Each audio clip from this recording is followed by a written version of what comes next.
All right. It is indeed a very, very good morning to you. Thank you so much for joining us this morning. It is the 6th of March 2023. Tarehe ni 6 mwezi wa 3 mwaka 2023. Natumai kwamba uko salama, umeamka vizuri. Tarehe 6 mwezi wa 3 mwaka 2023. The 6th of March 2023. This is the Tackle the Common Sense edition of the 6th of March 2023 and it begins right now. Kama kawaida, on the Common Sense edition every single Monday we talk about life and money. We get to talk about your life and also talk about your money and help you make better financial decisions, make better life decisions, and ensure that you can be a better person as you kickstart the week. This is Monday of the 6th of March 2023, the Common Sense edition, and it begins right now. Jana tulikuwa pale kwenye men only. We had a conversation last night on men only. They told you that you can join us this morning on the Common Sense edition, life and money. And we'll be talking about wealth creation. What is your best pathways to wealth? And also, of course, we'll be having the discussions around the state of the economy. The biggest conversation in the country right now is about the cost of living and also mambo ya dollar. Those guys who are trading with dollars, the importers and all that are crying, while the exporters are very happy. Nasema kwamba one man's food is another man's poison. Or one man's poison is another man's food. Tuko na Michael Thotho, who is a financial consultant and programs manager at Centonomy. We are with Michael Thotho, who is a financial consultant and programs manager at Centonomy.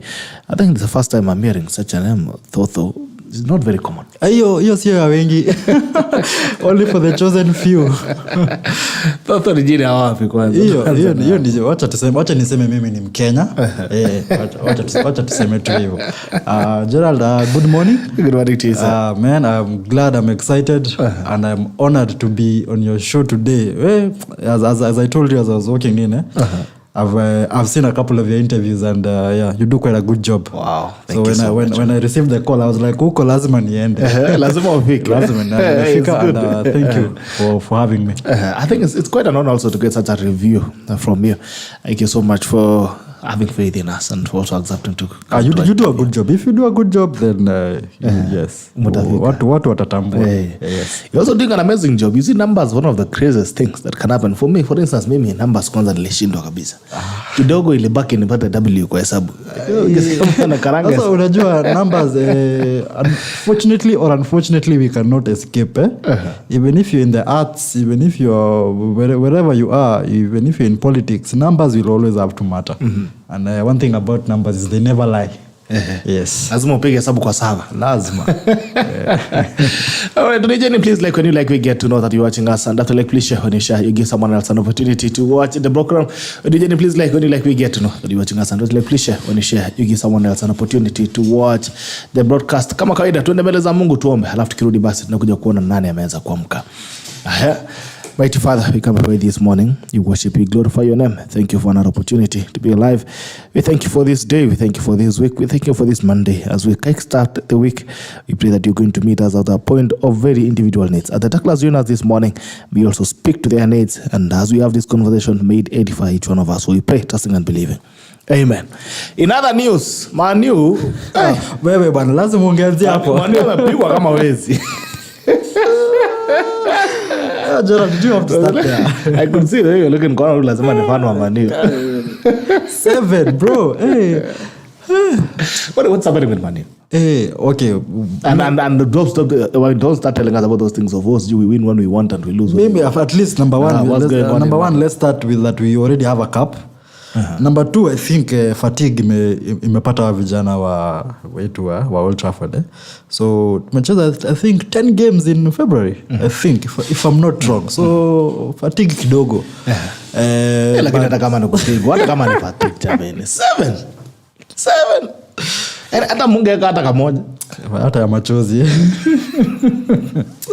But anyway, we soldier on. Bado tuko number 3. Points pale kidogo Arsenal wameenda sana. Sijui kama tutaweza kuwafikia, wako na 63 points. So sisi hapa tuko na 49 ama ngapi? Anyway. Mambo ni kama hayo. Lakini mwizi hata apigwa wangu hivyo. Unakumbuka Arsenal tuliwapiga 8-2 alizolieka kakitu. Sasa nyinyi jameni. Hata ya kuambia mafans tu pole. Anyway, we move on. No, if you're near a Man U fan, please give them a hug and be a police. And they really need it. They need it. They need it. If you can look at Michael now, Michael is in a very bad shape. So if you are near a Man U fan, please give them a hug and tell them it shall be better. Yatapita. Patrick Kimngana, good morning. Gerald Bitok, good morning. Thank you so much, my brother, for always being number one. Thank you, Patrick Kimngana. Good to see you this morning. Evans Kipchirchir, morning. Gerald tuned in. Asante David Koech. Good morning, Gerald Bitok on the Situation Room. Consider live on time. Hi, asante Dennis Kirui. Gerald Bitok ni supporter wa Man U. Hapana, hiyo nimekataa. I have refused. They didn't watch football. Nianza hata kuona mpira ya wamama. On the Women's League. Get out to see the broadcast. Thank you so much, dear teacher Moses Gitao. Good morning. It's a beautiful day. Good morning, gentlemen. It's a bright morning here in Nairobi. Good morning to you, Brenda Bresh. Good morning. I hope you're doing well. Eliud Kibiwot, good morning. Following up, Asante VK Manyakir. Good morning, bro. Tuned in as usual. Dan Ongira. Hello, student. Brightmouth Research Center is here to give you... Mamgia advertisement mapema hii. Mapema ndio best. Uanze kwanza na kabiashara tukisonga. Okay. Aya. If you have joined us, you're just joining us, please like. When you like, you get to know that you're watching us. And that will please share when you share. You give someone else an opportunity to watch the broadcast. If you have joined in and you've not shared, please do something. Fanya kitu hapo. Ngadi asante. Moses Gitao, it's a beautiful... I think there's a comment I'm missing here. Okay. Kabon Sara, good to see you. Watching live from Eldoret. Watu wa Man U waache kiburi. Hakuna cha fatik, nimecheka yangu yote. Hapa dota fan wa Man U waache wakipate. Tessa Muschana. From Sydney. Good to see you. It's been a while. Our good sister from Sydney. It's been a while. Na kuna watu wengi wa Sydney sana sijawaona. Watu wa Sydney sijawaona kwa muda. Roy Williams sana sema good work. The studio looks live. Asante sana. Thank you so much. Kirkit Kalia, VC. Vice Chancellor wa Kulel University. Azema, we are tuned in. Please ask the public to stand in silence for 1 minute to mourn Manius Kiburi. It was laid to rest 7 feet last night. I think if there's someone who has really celebrated the suffering of Man U, it has to be Kirkit Kalia. Kwanza inafaa kuja hapa tukutackle kwanza. Umepotea, ulikataa, umeyepa. We need to get you and tackle you here. Watu wa Man U poleni sana. We want to tell you the Lord shall speak to your lives and you shall be comforted. Don't worry. Mungu ako na nyinyi. Hata kama mmeshinda na mpira, kuna vitu mingi ya kufanya. Kuna basketball, kuna hata kalongolongo. Mchezo ni mchezo. Remember, we have a cup already. Okombe. One cup in the bag already. Is that difference between a cup and a okombe? Hata kama ni chai. Silverware. All right, well, anyway, that's it. Manchester United, yatapita tu. Poleni sana kwa hiyo msiba ya kulimwa. Mambo itakuwa sawa. Please be kind to Man U fans. Be kind to Man U fans. They really need it. They need it. All right, so straight to you. I want to give you an opportunity to say hello to the tacklers. It's your first time joining them. Maybe introduce yourself. Again, grateful to be here. What exactly you do? First of all, asante sana kwa kuni invite hapa. When I got the call from Muthoni, I was like, wow, okay, huko naenda asubuhi na mapema. And yes, tumefika. And let's do this. So, first of all, I'd like to give thanks to God for a new day, a new week. And then also to your fans who are already tuned in early. Nakwanga mapema best. Mapema ndio best as we say. So, everyone who's tuned in, karibuni sana. My name is Michael Thotho, and I am a programs manager pale Centonomy. Yes. So allow me to do a quick introduction about Centonomy. Yes, that's very important. So Centonomy, ukienda kwa dictionary, it is not an English word, definitely. But it is a word made out of 2 English words. First one is cent, meaning money. The other one is autonomy, tukatoa hiyo auto. So Centonomy. Right?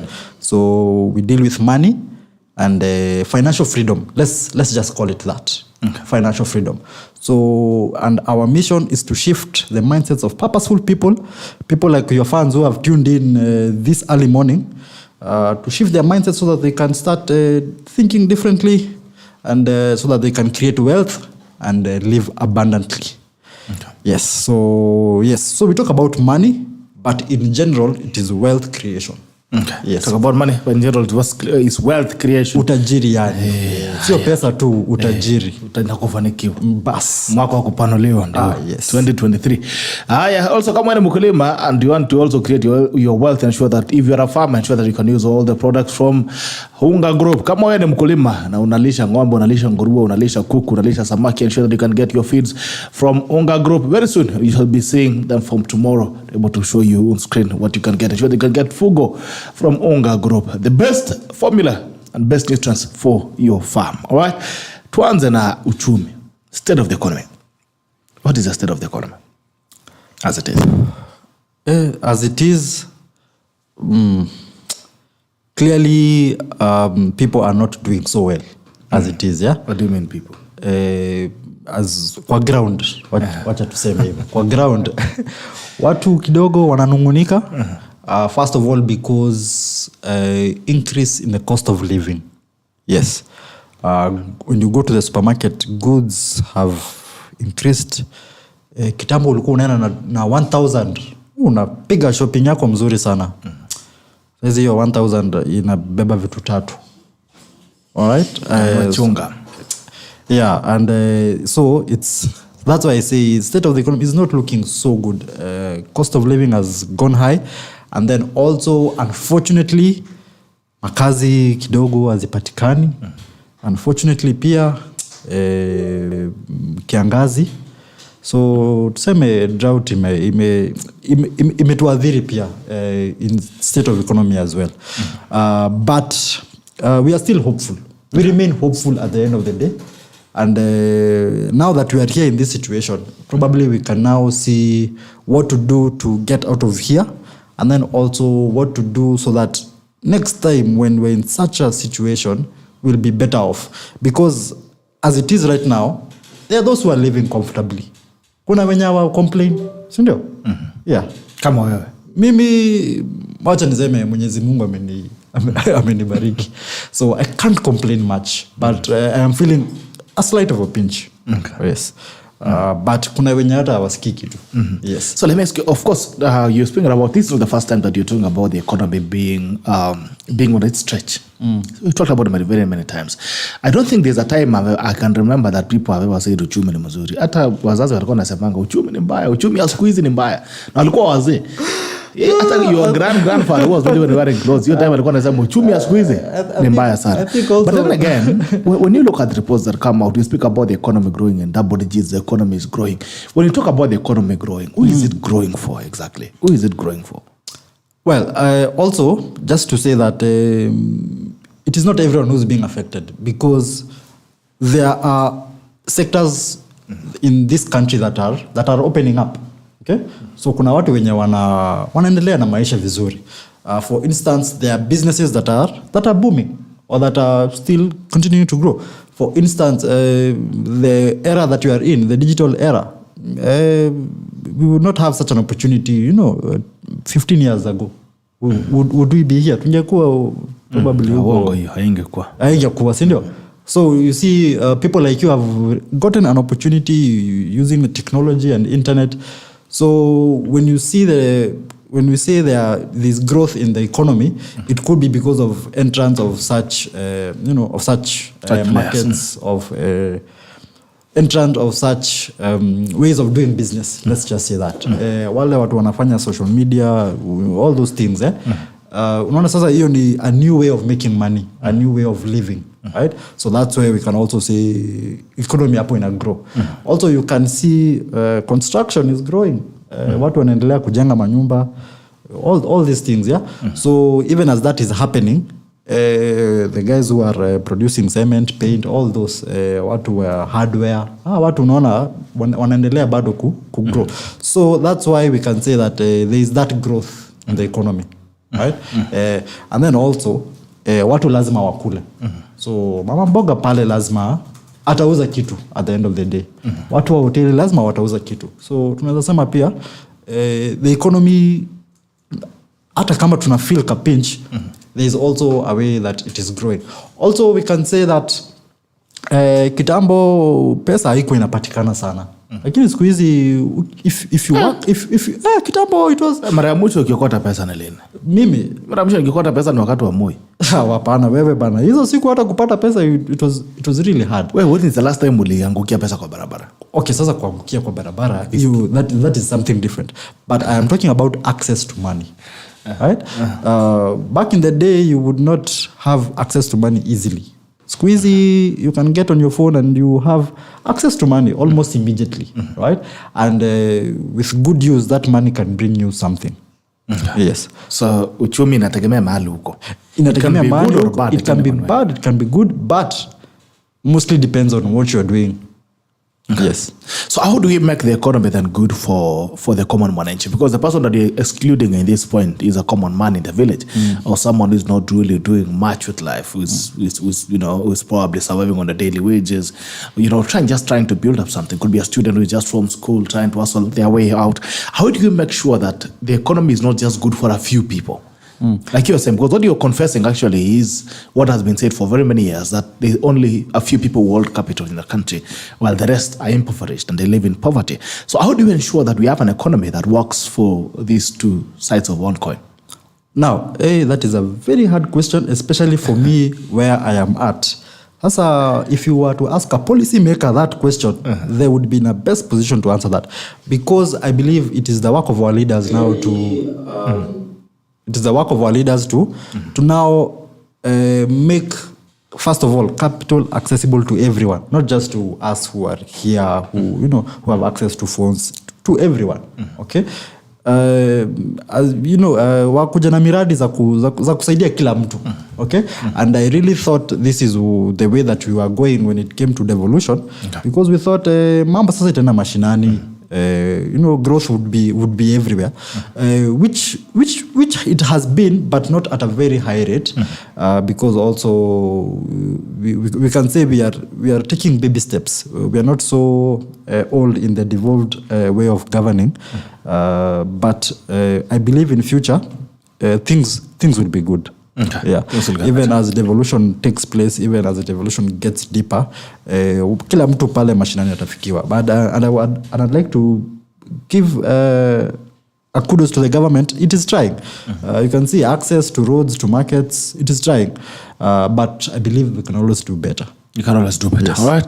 Let's speak about the dollar. Of course, the biggest conversation of many Kenyans' mouth and also leaders would be about the dollar and what is happening to the dollar against the shilling. The price of the shilling against the dollar. Actually, it's performing. And I saw a tweet by Moses Kuria talking about how Davis Chirchir in the Ministry of Energy is trying to stabilize and ensure they can bring the dollar to 85 Kenyan shillings, or $1 against 85 Kenyan shillings. I think that's what we can say. Bringing the dollar to 85 Kenyan shillings. First of all, what informs or what determines the value of the currency in the market, like the Kenyan against the dollar, the Kenyan shillings against the dollar? Now, I would like to confess, first of all, I am not an economist. Mimi, my line of work is just trying to advise people on how they can manage their money better. But niko na knowledge kidogo ka finance. So the state of the dollar na economy zinaambatana. First of all, I think it is generally how the economy is doing. And as you said, there was a tweet by our CS that he wants to bring the dollar to 85. And I hope that happens soon. Because when you see the dollar rising, that also means a lot of things will rise, especially in costs. For instance, imports. We normally import things using the dollar. Wale wanafanya mambo ya biashara ya import ya magari, anything that you're importing from outside the country, we use the dollar. And if the dollar is high, then that means the cost of bringing things to the country is going to be high, right? And if that cost is high, then that means that even the cost of distributing it to the people, the price, the end price of that commodity is going to be high. So I hope the government does what it's supposed to do so that it can at least stabilize right? Try and fanya mambo ya fiscal policy, monetary policy, all these things. And then I would also like to urge the government, siasa isikuwe mingi sana, especially when it comes to the economy, right? Let's get on the ground and let's actually do this for the common good of the people. Yes. Okay. All right. Roy Williams V. Nasema for Curry Chicks, good morning. I hope you're doing well. It says test of the nation, Gerald Bitok. Where government employees are very lazy. I went to Duma Center for Services, but reaching there I'm very disappointed. Person this morning, government should try to recruit friendly employees like many of private companies. Some government employees are fed up with earning salary. There is a lot of jobless Kenyans willing to serve. You're going to get service, someone is embarrassing. Pole sana to Giango. But I think sometimes one of the qualifications for being a government employee, especially in the service industry, is attitude. You need to have some sprinkle of bad attitude. Just to keep citizens on their toes. So pole sana. I would do my number actually watching. We'll talk them up. They're going to get this feedback. Naina Wanjoki, ujambo kiongozi. Good morning to you. I hope you're doing well by now. Moses Kito, the cost of doing business in the country is very expensive, and this is pushing investors and manufacturers away and killing the spirit of innovation. Okay. Naina Wanjoki, the owners of dollars printed and donated a lot of dollars during COVID-19, and now they are doing all ways to call back their dollars to stabilize it worldwide. Does that make sense? Somehow it could be because inaweza kuwa unajua hizi vitu could be there's I believe there's always a hint of truth somewhere in someone's comments. Yes. Yeah. So let me ask you then, if we are saying that how wouldn't we fix the dollar, because a lot of guys who are actually putting off a tweet by Moses Kuria that that's not how to fix the dollar. How would we ensure that the Kenyan shillings remain strong against not even just the dollar, but against any other foreign currencies, so that the exchange becomes easier? Because if you look at Kenya, it's a net importer generally. So how do we ensure that the Kenyan shilling is actually performing better against any other foreign currencies? Again, Gerald, mimi you said you're not economist. Unacheza karibu na pesa. Mimi nachezea tu karibu na pesa na ni pesa ya ile pesa niko nayo hapa already ama ile pesa uko nayo. But I think what the government can do is just first of all make doing business easy. Right? Make doing business easy. Watu wakikuwa na pesa, I think the cost of living first of all will come down, and when the cost of living comes down, hata dola ikipanda watu watakuwa tu sawa, right? Because you're able to transact at the end of the day. But if you're not able to transact, then there's a problem. So even if the dollar raises, even if the dollar goes down, and you don't have access to that money, then there's a problem, right? So I think first of all the government should stop a lot of politics, a lot of saying this and that, and just try to make the basics work, right? Provide good healthcare, jenga barabara, make it easy for guys to trade. Hii mambo ya licenses, we were promised one license. Yes, you see, things like that. If we start with the basics, then I think the rest will come to be fixed. Yes. Okay. So we talk about wealth creation. Yes. First of all, what is wealth? Sasa now I am in my zone. Sasa tunaingia sasa. Sasa ndo tumeingia. Sasa when it comes to wealth, at Centonomy we say that being wealthy or wealth is the ability for you to live and maintain the lifestyle you desire without having to work for it. In short, unaishi ile maisha unataka. Where you'd like to live is where you're living. The car you'd like to drive is the car you're driving.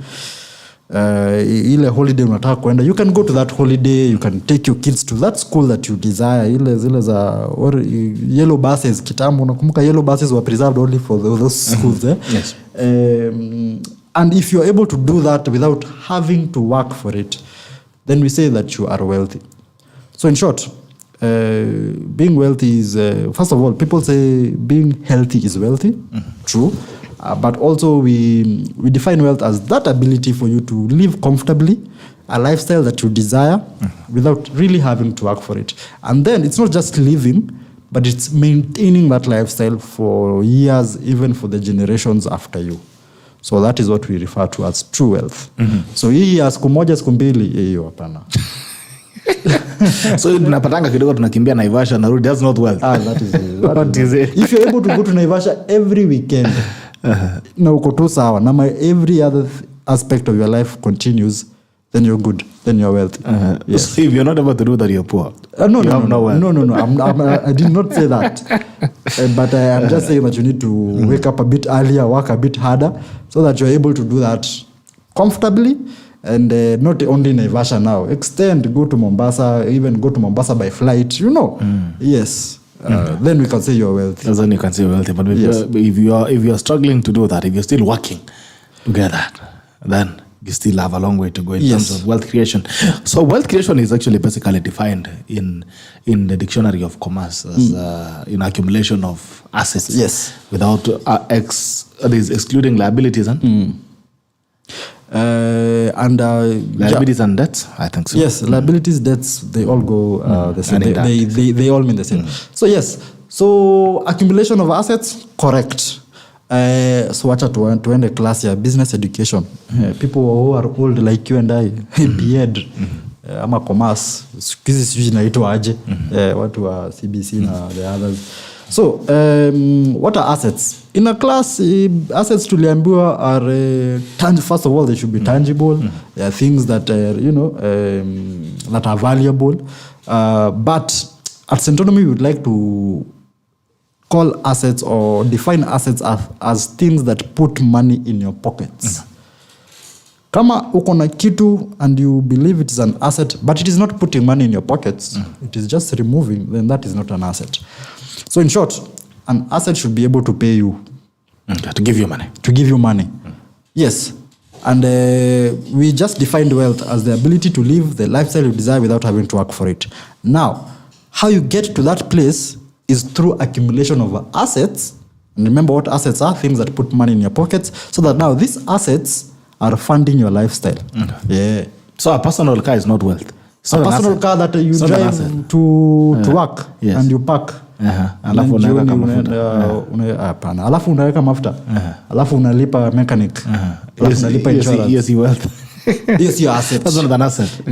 Let's say we call it a consumption asset. Okay. Yes. Again, this can be motive because there are people who like their cars. I like my car, but I understand that it is not it doesn't give me money, but it makes my life easier. Yes. Convenience. Yes. That one I know. But I know at the end of the day I have to remove money to pay for that convenience. But kama ni ya Uber, kama ni ya biashara, you transport things, yes, then that can be an asset. And I think one of the things that we need to speak about is, the pathways, the paths to wealth. What are some of the paths that you can use to arrive at wealth? There has been many ways of people getting to wealth. Kuna watu ambao wanaenda, kila mtu kuna barabara yake. Kabla sijaingilia sitaki kusema hizo njia ziko kwa sababu I'm not a wealth expert. I'm not a financial person. But what are some of the almost sure pathways to wealth that you can say you can start building wealth and remain consistent to it? Because you find that Kenyans are very good in jumping from one path to another. Unatoka hii unafungua buchari unachinja kondoo kidogo siku mbili, unaona mtu mwingine hapa amepita anauza na hii bambi unasema hii bambi ingine sasa ndio inabamba sasa ndio inabamba. So what are some of the pathways to wealth? Number one thing when it comes to wealth creation is hard work. Okay. Barely will you see a lazy person who's wealthy. Barely. Hata wale wa kuachiwa, if they are lazy then inaendanga. So hard work, number one, is key. And then consistency is also key. Right? But something else that is key is education. So you need to educate yourself on some of these things that you can do to create wealth. Right? And when it comes to education, you need to educate yourself in matters how to manage the wealth that you have, or if you do not have, how to accumulate or how to get that wealth. Right? And tunaambiwa masomo ni msingi wa maisha. Right? And I can attest to that. It is my education that has gotten me to where I am today. And I know many others as well. But number one thing is hard work. So if you work hard, then you are on your way to wealth. Right? But then also in this day and age, we cannot only emphasize on working hard, but also emphasize on working smart. Yes. But if you accumulate assets, then these assets will be able to give you or fund your lifestyle. Now, how do you accumulate these assets? Number one, we said an asset is something that gives you money. That puts money in your pocket. Yes. So an asset can be an investment, first of all. Unaweza kuwa umewekeza pesa pahali, hii pesa inakuzalia. Investment, you can invest wherever. In the stock market, in the bonds market, in the unit trust market. There, you can invest, and these investments can pay you. You can invest in property, you become a landlord, and you can be getting rent. You can invest in a business, and a business can be an asset, and this business can be paying you. But the thing that we need to do is we need to, first of all, we have defined what wealth is. Yes. Now you need to define what wealth is individually to yourself. What do you want to achieve, Gerald? What are your goals? Mimi mwenyewe. Wewe mwenyewe unataka nini? Lakini usiangalie maisha ya mtu mwingine. Don't look at someone else's life and say I want to be like this person. It is okay for them to give you inspiration, yeah? But also you need to be your own person. They define wealth in your own terms. Yes, define wealth in your own terms, and then also see our definition, and then try and marry it, okay? And see how you can get to that position. Now, accumulation of assets is very key. And we talked about assets like a business being an asset, but not all businesses are assets, because there are businesses that are losing money. So you need to run a profitable business, number one. Biashara ikuwe ni a profit. If it is not making sense, if it's not making profits, then at that point you might consider changing. Okay. Right? Yes. And then also we talked about investments. But when it comes to wealth, there are principles that accompany wealth. Okay? We call them the principles to wealth creation. So number one thing is always key, and everyone in finance will tell you this, that you need to pay yourself first, regardless of where you are at in life. Pay yourself first. Pay yourself first, regardless of where you are at in life. Especially if you are employed, if you are in business, even that guy in campus, jamaa kwa kampo anapata pocket money, allowance. Pay yourself first. And paying yourself first means whenever you get money from whichever source, so long as it is legal, yes, pay yourself first by saving and investing. Ukianzia hapo, then you'll be good. So each time you get money, ukilipwa mshahara hivi, put some aside for saving. Yes. Okay. You'll be good to go. So you talk about hard work and working smart, because leo kuna msemo mwingine anasema hata punda afanya bidii. Punda hajasoma lakini akosi kazi. Lakini hiyo kazi yake inamlipa aje, unaona? So when it comes to working hard and working smart, I mean, how would you, where would be the lines? And also working smart also can be defined in very many ways. Hata kunyorosha serikali mtu atasema is working smart, ama kunyorosha mtu working smart, but also remember and also is it possible to work hard at the wrong thing? No, you're going to fanya bidii kumbe unaweza fanya bidii na kitu ambayo haileti bidii, lakini unatia bidii lakini hiyo kitu haileti bidii. But first of all, I said work smart, but on the right side of the law. Wacha tuanzie hapo work smart, but on the right side of the law. Usikue mulot boys or but just on the right side of the law, utakuwa uko sawa. Okay? Yeah. Because vijana wana take advantage of this working smart, which again it's not good in the long run. It's not sustainable, right? So work smart in the right side of the law, na utakuwa sawa. Now, working hard and working smart, they go hand in hand. Because there are ventures that you can get into na unaona hata nikitia bidii namna gani hakuna kazi nafanya. So you also need to, especially if you're in business, lazima ukae chini uone, what am I selling? What service am I providing? Is there a market for it? Yes. Is there a demand for it? Instead of me working hard, waking up in the morning, opening my shop, Na hizi vitu hazisongi bana. So let me ask you now, when it comes to working hard, like I'd ask, I mean, you could be working hard, but working hard is the wrong thing. Sometimes you get to know it. We talk about persistence, doing the same thing all the time until it makes sense. But then again, what are some of the telltale signs that you can look at an investment or an economic activity and you can make a judgment that this is not the best thing to do and you jump out of it? Because not everything that you do makes you money. Yes. Honestly. Can be doing something. Number one, I said it's demand. Hiyo kitu unafanya watu wanataka. And not just demand for now, demand in the future also. Right? Will it be needed 5 years, 10 years down the line? Okay? Is the demand for that good you're selling or for that service you're providing growing? Okay? And then also you need to, especially if you're in business, look at your market. Who are you targeting? Are you targeting low class, middle class, high income? Yes. All right. So lazima, and then this market, is it growing? Is it expanding? You know, those are the fundamentals that you need to look at. But then also, we say in business, you also need to have a bit of passion, because you can be in the right business, selling the right thing that is marketable, that has demand, but you don't have passion for it. So hata vitu zikienda segemnege kidogo, unasema hiyo ikae, hiyo bambi. You jump on to the next one. So if you are passionate enough, you will be persistent. And if you're persistent enough, and all these things are together, there's demand, there's a market for it, and you're passionate about it, then I believe you are on your way to making it. Okay. Yes. There's been a conversation, of course, all the time when people talk about wealth creation and assuring that you can be rich. People often look at people who are doing business or people who are self-employed and they're doing things on the side. And you find that many times we bash people who do 8 to 5, and we keep telling them that you cannot make wealth from 8 to 5. Now, how do we switch that narrative? Because I know a lot of times when we talk about making money, people think about, you have to be doing business, you have to be self-employed and all that. And most of the time we tell these 8 to 5 people, no, you cannot build wealth on a salary. What do we? Is that vibe?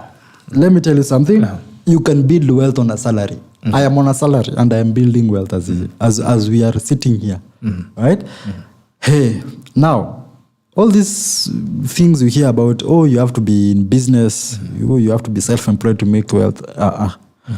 I know people who have been employed all their lives, and these people are wealthy. Yes. Right? I also know other people who have been in business and they're also wealthy. But what is happening nowadays is watu hawana your patience. Watu, especially in the era that we are living, social media, watu wa biashara wanaonekana ni kama hao ndio wako sawa, because they seem to be free most of the time. Unaona mtu, wewe umeamka asubuhi, me I was up at 5 to make it here by 7. But kama ni mtu wako biashara, unaona mtu mimi naenda kufungua duka yangu 8.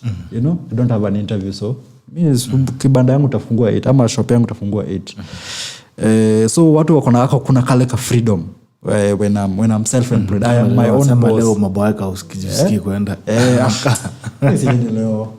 I am my own boss. Hakuna mtu, at the end of the day hakuna mtu ananiuliza. So again, if you're in business and if you don't have discipline, then it might be hard. And then also something else that people do not realize is that before a business pays you as you would have been paid in employment, it takes a lot. First of all, that business that you are running yourself, for it to pay you, remember, first of all, it needs to have paid taxes, it needs to have paid expenses of the business, it needs to have paid rent. Kama uko na duka pahali, lazima ikuwe imelipa stima, lazima ukuwe umenunua stock, lazima ukuwe umelipa licenses, lazima ukuwe umelipa KRA. Alafu ndio wewe mwenyewe ukuje ujilipe. So actually in a business, the person who gets paid last is the business owner. Right? So again, do you want to be in that place where you're paid last? But when you're in employment, employees wanalipangwa almost at the same time as everyone else.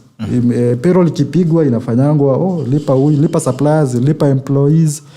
But in a business, you will have to now be thinking of paying these other people. Right?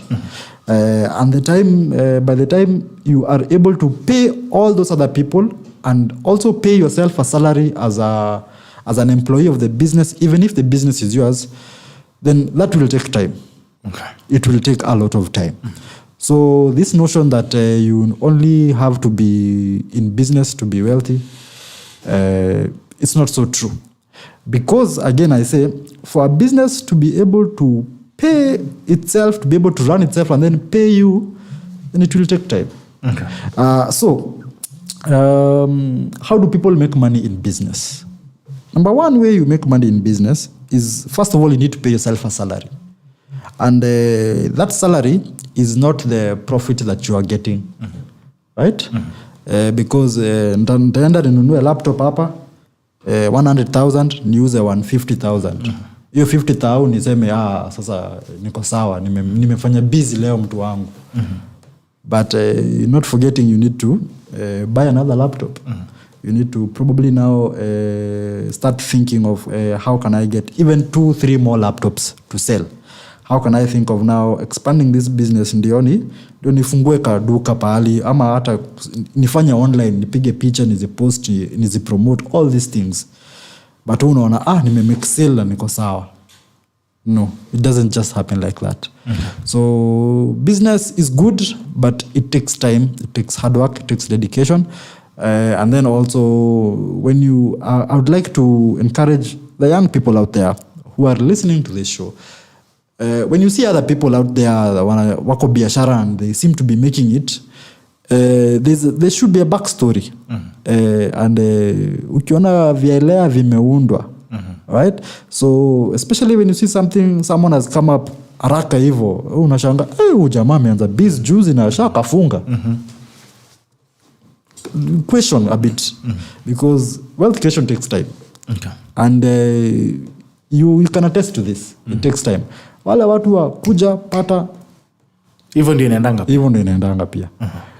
There's a very timely question here from Larry Kimonori. Jamaa wangu anakuanga anajenganga manyumba huko. And so, good morning, Gerald Bitok, tuned in from Eldoret. Ask Mike whether we can be wealthy without being liquid at the same time, and how can we solve the same with this economy? Wealthy and liquid, Well, being wealthy, and let me read again. Yes. Good morning, Gerald Bitok, tuned in from Eldoret. Ask Mike whether we can be wealthy without being liquid at the same time, and how can we solve the same with this economy? Hard kidogo. Because remember I said that wealth is the ability to live that lifestyle that you desire without having to work for it. So you have to have liquid. You have to be liquid so that you are able to meet your day-to-day needs. And here's the thing about people who are perceived to be wealthy, because and you say your friend is in property. Yes. Unapata mtu akona mashamba kila pahali, maploti huku. Big tracts of land, but they are unable to meet their day-to-day needs. Right? This person, when it comes to, when unfortunately they get ill, wanaanza kufungua WhatsApp group. But these people are perceived to be wealthy, but they're not able to meet that day-to-day need. And so that's why it is a hard line between being wealthy and being liquid. So it is good that you have liquid cash, liquid money to help you out on your day-to-day needs, and especially to help you out in terms of emergencies. Yes, because emergency ikikuja, that liquid cash is what will help you out. Those assets that you have that are not really giving you money, you will have to probably liquidate at a very low rate. Yes, because you will be desperate at that time. But if you have liquid cash to help you sort your day-to-day needs, even for an emergency, and you also have the assets there, then you're good to go. So I tell your friend to have a mixture of both. Yes. So proper wealth is having assets and also having liquidity. Yes. So ukitaka pesa liquid unauza kitu. Hapana. Kama hiyo kitu hauko uuze, then you see utauza at a very low rate, and then you'll be pressed to sell it. Right? So utaanza you'll be a distressed seller, not a willing buyer, willing seller. Utakuwa distressed because you are desperate at that moment.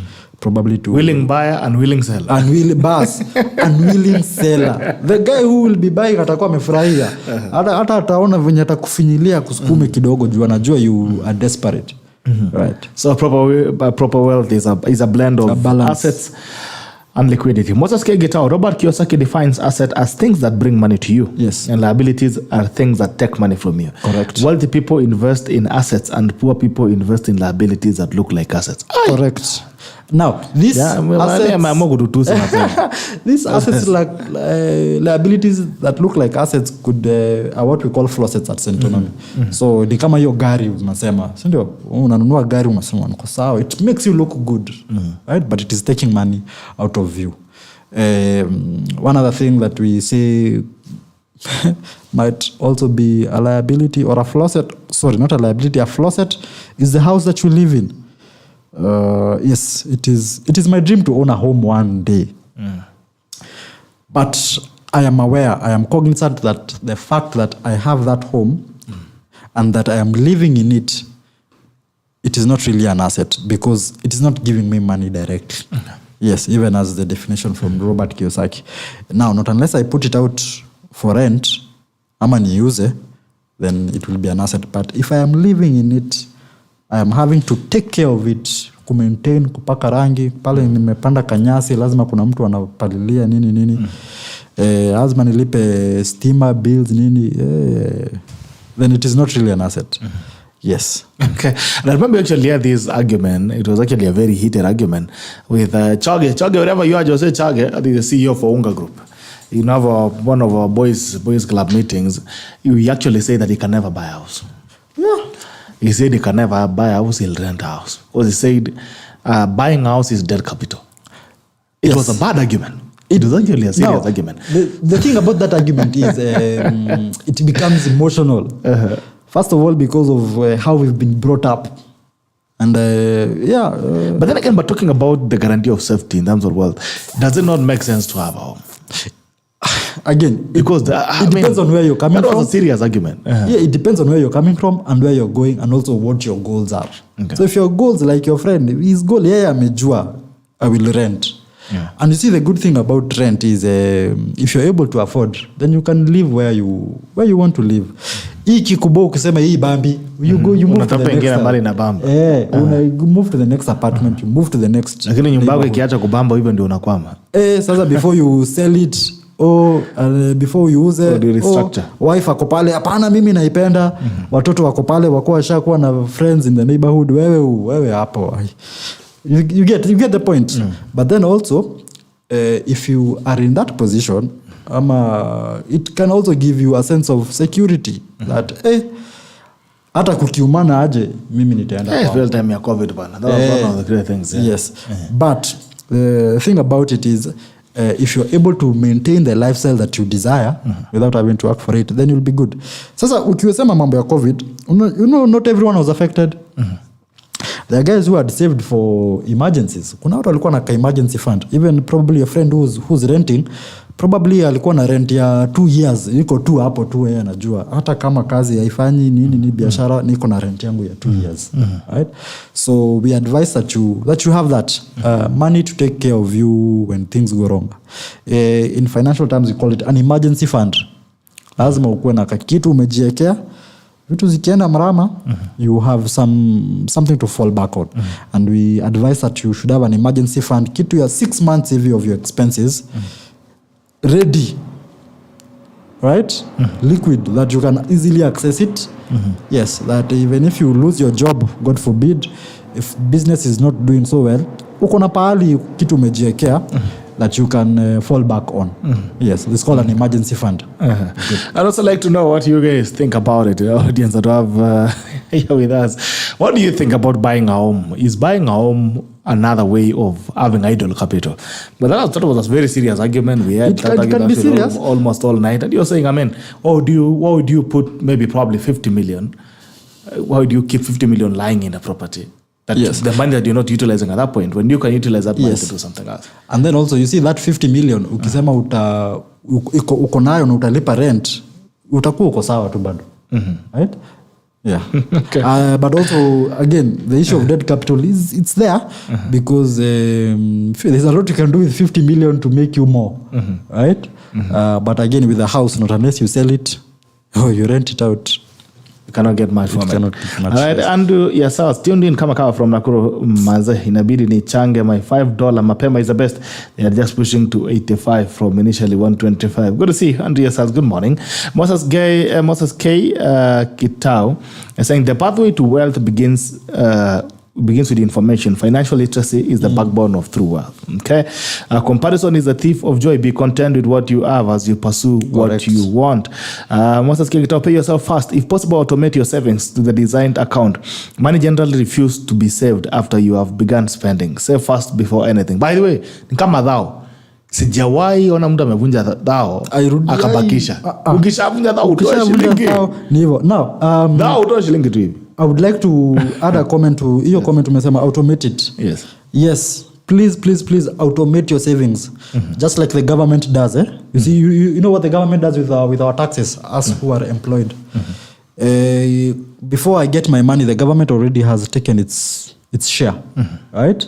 If the government was waiting for us to pay it, kidogo ingekuwa hard. So kuwa kama gava pia wewe, cheza kama wewe. Automate your savings by having a standing order. Kama uko na mshahara pale, unaingia kwa hii account, enda hiyo account, open another account. And by the way, something to do with accounts, have at least two bank accounts. You cannot save and invest with the same account that you are doing your day-to-day business. Ile pesa una swipe nayo bado ndio hiyo account una save. Hapana. Right? So have a standing order. A standing order is just an instruction that you've given to your bank. Pesa ikiingia hivi, sitaki hata kuiona, ipeleke pale. So that I don't even have sioni. Right? It's called a standing order. And it works. It will work for you. Especially if you are employed. I would urge that you do that. Have a standing order. Hiyo ikiingia, pesa ikiingia kwa salo, kuna pahali inaenda kwa savings ama kwa unit trust ama kwa whichever place you want to take it. Yes. Okay. So automate it. Alright. Haya, jilipe kwanza. Now, even as we're talking about kujilipa kwanza, people are doing business. A lot of people actually doing business. They believe that profit ni ya kukula.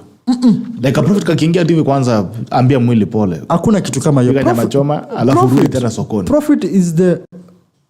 Profit belongs to the business, not to you the business owner. What belongs to you the business owner is you should be able to pay yourself a salary as the business owner. We advise that you the business owner should be an employee of that business so that ukilipa watu wengine pia wewe unajilipa. So that now the profits are what are going to make the company grow, to expand the company, to expand its operations, to do all these other things. Lakini profit sio pesa ya kukula. Kujiambia pole, hapana. Pay yourself a salary as a business owner. Okay. Right. All right. Tony saying here, on the current debate, having a house is not that much of a problem. Is what is the cost? What cost do you acquire the house at? If you buy or build your home at a more or less the cost of renting, that makes sense. But if you get 150,000 Kenya shillings mortgage for a house that you can rent at 45,000 Kenya shillings, it's a floor set.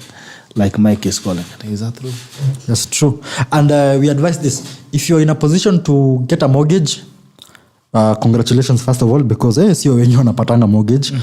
But if you're in a position to get a mortgage, we advise that you do not take the mortgage that you qualify for. You go a bit lower. You take a much less mortgage. Okay. Right? And your mortgage utachukua, don't live in that house. Okay. You rent that house. And that money that you're using to get the rent, you can also plow it back in to pay your mortgage. Alafu, is you see now we've taken a mortgage less than what you can actually qualify for. So that means that you will pay this mortgage in less time. So it will take you less time to clear the mortgage. So clear the mortgage as quickly as possible. If you clear it, then that house becomes yours. Yes. And now you can now take another mortgage for another house. Okay. Yes. So if you want to take a mortgage and rent the house. First of all, if you can get a mortgage, congratulations. Kongole. Sio wengi wanapatanga mortgage. Hata ukiangalia statistics. So if you can get, congratulations. And if you can get a mortgage for this house, maybe it's a bit bigger, get one which is a bit smaller. And don't live in that house. Rent it out. add on to your mortgage payments so that you finish your mortgage quicker. Okay. Right? If you finish your mortgage quicker, hiyo nyumba itakuwa ni yako sasa. And then get another mortgage. So usichukue mortgage na kuishi hapo ndani. Well, again, hii mambo ya nyumba inakuanga emotional sana. So tusiingilia but you can try. But my advice personally as mimi umeniita hapa nipatie advice yangu mimi mwenyewe. Take one that is take one that take one that is lower than what you can actually afford, so that you pay it quickly and don't live in it. So that you pay it quickly, it becomes yours. Yes. All right. Alan Koko, good morning. Gerald at Bomet TCB, located near Core Bank, opposite Lens Electronics, Alan Kipchaba Street. All right. Sportswear shop and all clothes available. Wewe ulisema ulikuwa unasema utakuja, nitakuja, nitapitia. I'll be around. This coming weekend or next weekend I'll be around that route. Hiyo nitakuwa natembea hapo. Nitapitia hapo, unipe kazawadi. Moses Geta, working smart and cutting corners are two different things. Majority of people are doing the latter, cutting corners. Hata kufile zero returns is cutting corners. Moses Geta, financial quadrant. Employee, E for employee, S for self-employed, B for business owner, I for investor. We need to study and understand this. Can you help us break this down? Yes, so employee quadrant, employee wewe umeandikwa kazi, right? Self-employed umejiandika, and that is where, so hapo kwa self-employed na business owner can be two different things. Okay. Because if you're self-employed, that means that you have wewe umejiandika kwa biashara yako. If you're a business owner, then it can be that you have a business that you have employed other people, that you yourself don't even work there. Okay. Right? If you're an investor, then that means that you have your money working for you elsewhere. So an investor can be a business owner, right? Because I'm invest kwa biashara. Investor anaweza kuwa pia invest in other assets. Invest kwa shares, kwa property, invest kwa bonds, all these things, yeah? Sasa, but for people like us, mimi ni employee at the moment, but I am working hard so that I can also become an investor, right? So that I have assets that will be paying me, and as also my employer is paying me. So we have always been told that you should increase your sources of income as much as possible. Yes. So your financial quadrant, if you're able to mix na ukwe in one or two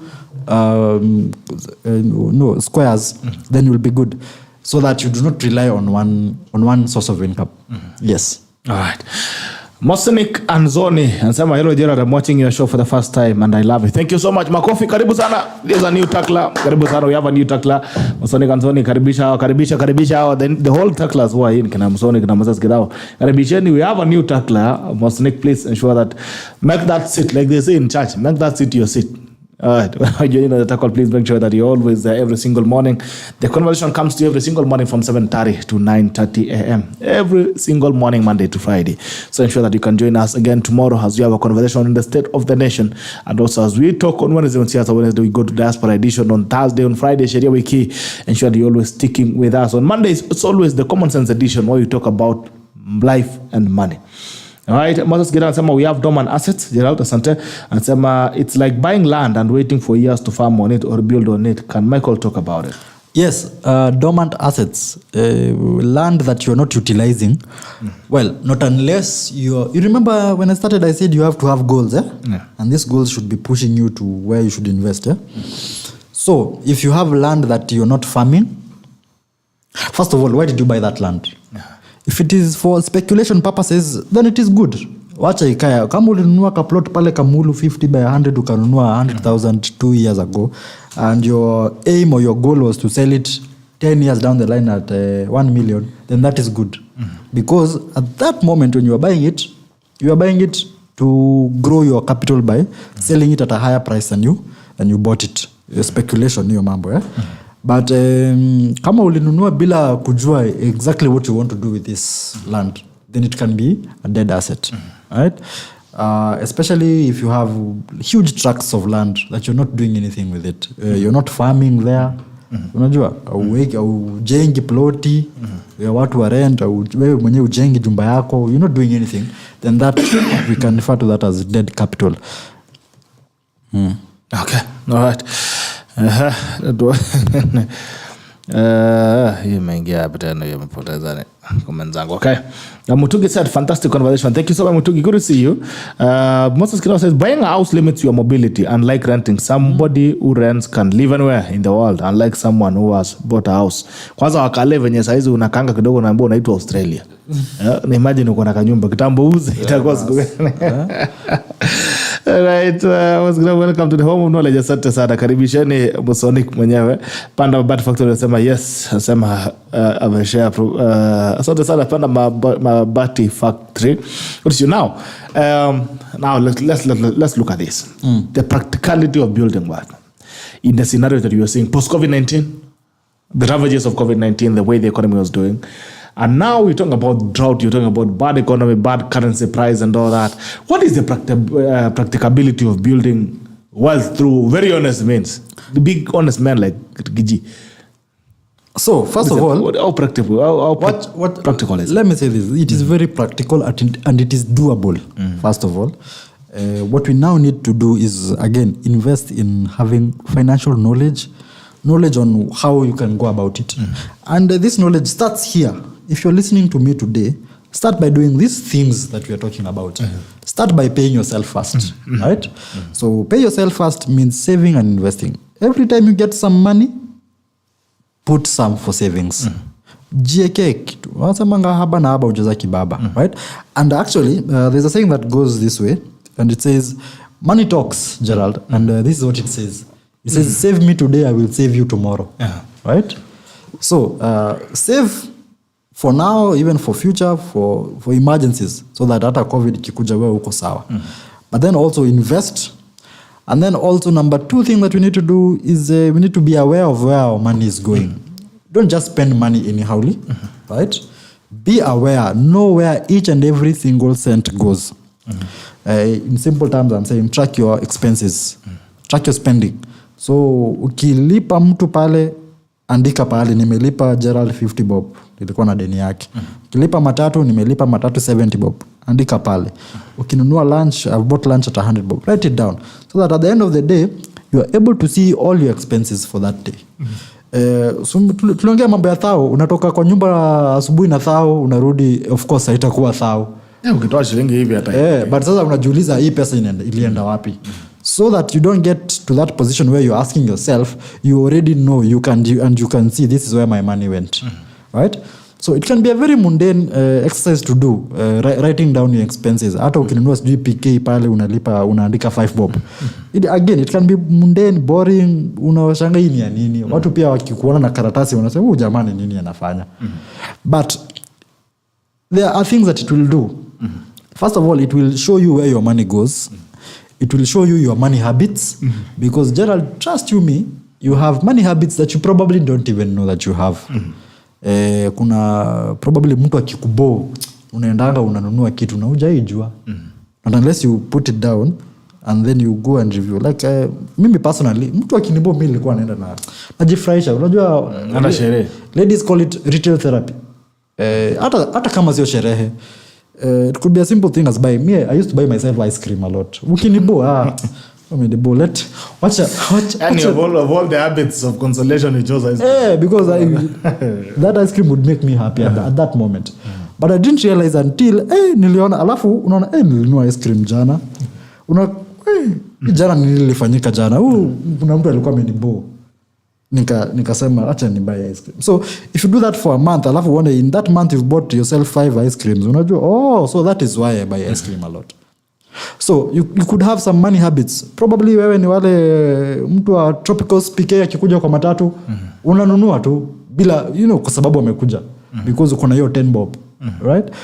But you don't know that you do that. Not unless you track it down, not unless uiandike chini. Wewe ni wale pale kwa stage ukienda home unanunua mahindi, unanunua smoky. Bila smoky wanasemanga one is never enough. If you buy a smoky unanunua 2 na siku hizi sijui ni 30 ama 35 bob. Hiyo inakuwa 70 bob. Kesho pia unafanya the same thing. You see, but not unless you write it down and you see 70 bob kila siku. Me went a job 5 times. You know, 350 in a week. Ume spend on smoky. Na smoky unajua ishibishangi. To be honest, nikauta hata mimi napenda smoky. Nikauta mtu kwanza ukiweka pilipili. But you're losing money. But utaenda home tu bado na ukule. So again, inaweza kaa ni pesa kidogo, but the accumulation it builds up at the end of the month, especially at the end of the year. It builds up. Now, this is one exercise that we do at Centonomy. Ni ile ya 300 bob. Kuna watu wanunuanga lunch at 300. Na sio vibaya kununua lunch. But if you have an option of carrying packed lunch to the office, even better. So if you are spending 300 on lunch every day, at the end of the month, that is 9,000. At the end of the year, that is 108,000. Sasa wewe jiulize, would you rather spend 300 every day or have that 108,000 at the end in December? Watu wakiuliza tunaenda wapi, pia wewe unasema tunaenda hapa. Sio wewe, mimi niko tu unanyamaza, you know. Ama bili kileto ndio unasema sasa unaanza kutoa simu, ati watu ndio wachuru kidogo. You see, because there are people who ikifika ni December, mtu ako Dubai, mtu ako Maldives, unashangaa huyu mtu anafanya nini? Mtu anabeba lunch. Hiyo pesa ya 300 every day anatumia kusave. Again, inaweza kaa ni pesa kidogo, but hiyo accumulation, and at the end of the year it becomes a lot of money. So that is why we need to track our expenses. Each and every cent, shilling that leaves out of your pocket, andika chini. Now, one thing that I forgot to mention is hii mambo ya digital imekuja na imesaidia sana. Lakini pia ikisaidia kidogo inaharibu. Hii mambo ya mobile wallets. We have our carriers. Money at the click of a button. Yes. Hiyo ndio imenimaliza kabisa. Hiyo inamalizia wewe peke yako, ni wengi. But I want to advise you and your viewers, your listeners, wherever you are, keep track of your mobile charges, especially zile za kutuma na kutoa. Keep track of that, and see how you can do it better. And then also, hii mambo ya digital, hii mambo ya kulink bank na mobile wallet, unafinyanga tu nakatoa. Hiyo watu wanataka kuvuta, asiwache usivute tu pale kwa bank, weke hapa kwa simu. You get? So, I'd advise first of all, you remember I said that you need to pay yourself first by saving and investing. And have 2 accounts. Hiyo savings account, first of all, do not link it to your mobile wallet. Usi link. So that I always say, make it hard for you to access money in your saving, money that you're saving. Make it hard to access it. Not impossible, hard. So don't link it to your mobile wallet. Don't get an ATM card for it. If you need to get that money, enda kwa bank and line up. Yes. Usikie uchungu. Na pia uende bank. Ni sawa tu. Wacha ningoje. Because if you link it hapa ni kutoa tu, mko pale sherehe, kidogo pesa imeisha, unakumbuka, niko na kitu kwa ile account nyingine, so wacha nivute. So that is one thing I'd like your viewers to take care of and be keen about it, so that you make it hard for you to access money in your money that you're saving. And then also, I said pay yourself first by saving and investing. But Gerald, the truth is, you're saving in as a bow. Because first of all, if you don't have something that you're saving for, it can be boring. So we advise that you save for a goal, save for a reason, save for a purpose. Save to buy a phone, save to buy, a car, save to go to Mombasa. So that have a goal tied to your saving. Yes. So that motivates you. Yes, it motivates you, and you know exactly how much you need to save. Because people ask, now, what percentage of my salary do I save? Save for what you want to do, what you want to achieve. If I am saving for my phone and if I am saving for a car, hizo savings is different. Yeah. So if I'm saving for a car, then I'll definitely save more. Right? If I'm saving for a phone, si mingi sana. So that your goal should be able to tell you how much to save, and also the timeline. So, and it will also motivate you. So I'm saving to buy a car in the next 2 years. So you see, that motivates you. Yes. But if you're just saving because Mike said save, utafika pale uboeke. Sasa mmoja ni kula hata umekana labda hata mmoja sasa. Lakini ukiangalia tu I am about to achieve my target by that motivates. Yes, that motivates. Right. There's something you talked about habits, building financial habits, and I think a lot of people actually struggle with that. That I mean, you don't have any guiding financial discipline that you can wake up actually and spend money. I think a lot of us fall in that category. The current the recurrent spenders, where you don't, as long as you have money, you don't have an issue spending it. Yeah. Maybe going somewhere on a weekend, buying good whiskey, or not struggling to dish out money to buy food. Do this crazy thing that you think are small expenditures, but then again they build up to something big. Yes, I think a lot of Kenyans actually struggle with that financial discipline. That just because you have money, you should actually spend it. Money is for spending.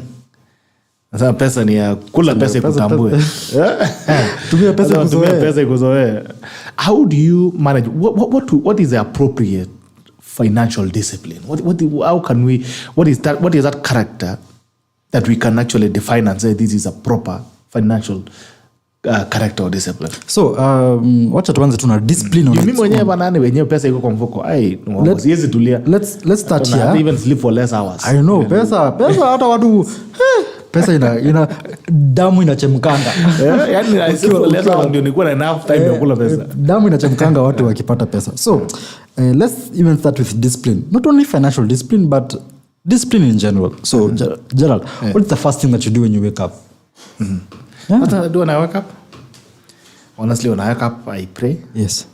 Second praying, I look at the things happening. Yeah. Across the world. Maybe I go to Twitter, I see what is recent, what's happening. What else? Then maybe when I get to the office, maybe read a page or two on something I'm reading on. You see, but kupanga naye, that is the major idea. So you see, the first thing you do when you wake up is pray. Yes. Good. You see, kuna hiyo discipline, consistency. Yeah. Right? And there's a reason why you do that. Like for me, I'd say this for myself. I pray and then I make my bed. You see, each and every day, regardless of what is happening, regardless of where I was last night, regardless of what is happening today, I will have to wake up, pray and make my bed. Discipline inaanzianga hapo. Right?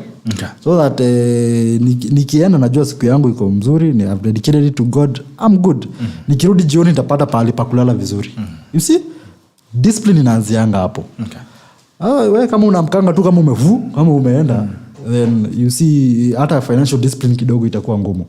Right? And that is why guys in the army wanakuanga wako sawa, because wakitanda ni tricky kidogo.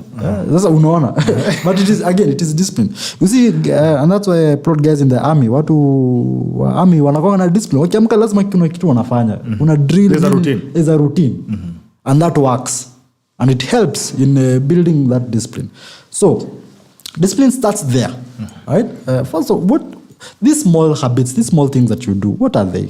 And then you see how are they going to add up to help you in future. So the same happens when it comes to financial discipline, right? And if it is hard for you to have financial discipline, start by having that standing order that we're talking about, so that pesa ikiingia tu hivi kwa account, wewe hata huioni, imetumwa kwa savings ama kwa unit trusts pale, money market fund or somewhere, right?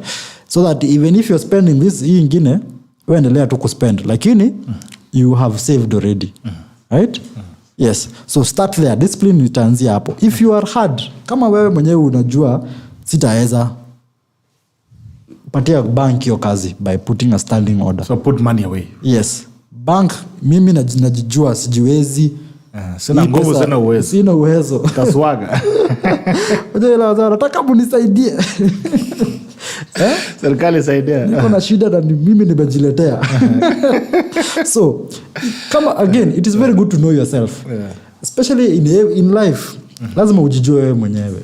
And if you know yourself that you're not disciplined, know yourself and accept yourself and do the necessary. Take the necessary measures. Take a standing order. Pesa ikiingia, wewe usha save yako. Hata ukipiga sherehe ni sawa. Yes, because you have something that you save. So weka budget yako ya sherehe kando. Na usipitisha hapo. Again, here's the thing. Mimi sisemi budget yako ikiisha okoka. Mimi sisemi usipige sherehe, by the way. I'm not saying that you be dull, that you don't do anything, right? Because you need to live a wholesome life. Lazima ufanye kazi, lazima ukue na familia, lazima ukue na marafiki. For you to be a normal human being, lazima pia relax. Yes, you need to have hobbies, engage with, be social, to live a wholesome life. So sisemi watu wasipige sherehe, but piga sherehe moderately, piga sherehe after umefanya the necessary. You've saved, you've invested, you've paid rent, umeweka ya nyumba nini, umelipa madeni, sasa piga sherehe. Yes, sisemi watu wasipige sherehe. Piga hesabu yako. Kabla upige sherehe, piga hesabu. And now also budget, plan for your money. So we say that you need to plan for your money or someone else will plan for your money. Okay. Unaweza kuwa na pesa na unashangaa ufanye nini na hii pesa. Una plan, una mpango, lakini ukipigiwa tu simu, Gerald si utokea hapa. Inatokea mbio sana. Inatokea kwa sababu uko na mpango. Na hata hiyo pesa huko umepanga. Lakini ukipanga pesa yako, unasema hapana, hii pesa ni ya hii. Sina hiyo kutana. Ama hata ikifika ni 15th, si tulikuwa na wewe juzi 7th. Hiyo wacha tupatane next month. You get? Okay. Yeah, so plan for your money or else other people will plan for your money and it will not go well. Okay. Leonard Serem, all the way, my brother from Australia. Thank you so much for tuning in. Morning, Gerald. Thanks for the great discussion. We need more of saving culture in our people. Hapa niko piga sherehe tu. Okay. Let's get what is your money blueprint? What do you think when the topic of money is mentioned? Others think money is evil. Others think money is good. We act consistently with our thoughts. So we need to understand ourselves around this topic. Wow. Okay. And I think that's something. Money is not evil. Even the good book says it is the love of money that is the root of all evil. So money. But even it's interesting with Ecclesiastes. Ecclesiastes actually says the wisdom of a poor man is despised in the city. And that by everything just make money. You need money. Yeah. Yes. So money is not evil. It is the love of money that is the root of evil. If you are a wise man and you're poor, nobody listen. No. But if you are rich fool, people listen. Yeah, actually, that is true, my friend. I can tell you, kama huna kitu watu wakusikizangi. Hata kama even if you have a wealth of knowledge, lakini unakaa tu hivi mbona tukusikie. Kama ungekuwa mwerevu ungekuwa na pesa. Ungekuwa unakaa hata vizuri watu. Ungekuwa so that we listen to you. Yes. Right, what's good? Financial discipline is built when you understand yourself around this topic, especially when your personality. Are you a spender or a saver? By the way. I think that's the first defining point. I would say I'm a spender, honestly. So first before the thing is, Lord. Gerald, and thank you for that. Your comment. We are all spenders because why are we saving? Why are we investing? At the end of the day, it is to spend this money, right? Hata useme ni hii pesa unaweka. But you see now there's a thing. There's a thing when money comes. Yes. Saizi mtu akikuja hapa sasa anilima na maybe 1 million. Ama anilima na anilima mimi nipe 1 million na kupe 1 million. What are some of those first decisions that you make? The first instinct that comes into your head is, are you going to think about spending the money or are you going to think about saving that money? I think you are, the person that you are is the first thing that happens to you when you see money. Ile ka emotion ya kwanza. Mimi kwanza nikiona hivi kwanza nafikiria ilikuwa ninunue kitu ama niende mahali. Naanza na hapa kwanza. Then I'm like, okay. So I think Gerald, number one thing that we need to do is to have goals. What do you want? Ni nini unataka kuachieve sana? Because if you have goals and I put one money right here on the table saizi, then those goals will now direct you to where to. But kama wewe unakaa tu hivi tu, unangoja tu, like a flag waiting for the wind to blow, that you go to whichever direction, then hapo kuna shida. But if you have goals, Gerald, then utakuwa uko sawa. So number one thing I tell people is to have goals. What do you want to do? What do you want to achieve in this life? Ukiwa na hizo goals, then utakuwa sawa. Lakini if you have nothing to do, nothing to aspire for, unajua, then when money comes, then you will also be confused. Mimi saizi ukinipatia 1 million, hey my friend, nitatoka kwa madeni zenye niko nazo first of all. You get. Yeah, those, yes. You get into spending. Sindio, but yes, lakini kuna mtu tu akigongwa hivi na 1 million, anakimbia tu sako. Kwa sababu hiyo ndio goal yake. Okay. Right? For me, it would be, to get out of debt. If I am in debt, get out of that debt. Right? If kama ni investment nipige hiyo investment. Yes. Kama ni biashara niongeze kwa biashara. You get? So you need to have goals so that also money, pesa kidogo ikikuja isikusumbue, isikuchanganye. So tunasemanga pia prepare for this money, right? Kila siku unafikiria ni kama uko na pesa, ndio ile siku utapata you know where it's going. Yeah, you know where it's going. Moses guy, by the way, kuna watu pesa inawaua. You know, kuna watu wengine hata kwa sababu there are things that God cannot do for you because anaona anaweza kukuua. Kuna mtu sasa ukimpea milioni moja atakufa. Hata hizi fika hata Wednesday. Ukimpea kama milioni moja sasa hizi anafikiria kwanza apige sherehe lalo mtaro, amke siku nyingine ama ashtuke na atuache. Aende Zayun. Moses Gitao, budgeting is a tool everyone can utilize to track their expenses, but most people underrate its importance. A budget tells you your money where to go. Yes. Instead of wondering where your money went. Unaona sema? A budget helps you plan for your money and kama uko na budget Christmas. Unaona wana statement ya M-Pesa na uliza sasa hii ilikuwa ya siku gani? Hii ni 15,000 ni nani alitumia? 15,000 ni 2 am. Ni nani alilipa hii? Hizo before 6 am hizo. Najiuliza hii ilienda wapi? I don't get it. Ama ulikuwa na pesa unashindwa hii pesa ilienda aje? Again, that's why I say track your spending. So usijiulize, unajua. Lakini one thing I am thankful for is this digital era. Kuna history ya transaction. History inauma. Utaona, ukumbuke ukitumia, lakini unaona. History ya transaction itakuonesha pale. Statement itakuonesha pale. But painful history, but machozi tu. Machozi. So I also want to say that if you've been there, then you know, right? You have experienced it. So because you have experienced it, now you can plan better. But the problem with that remorse feeling, it only lasts until there is another money comes in.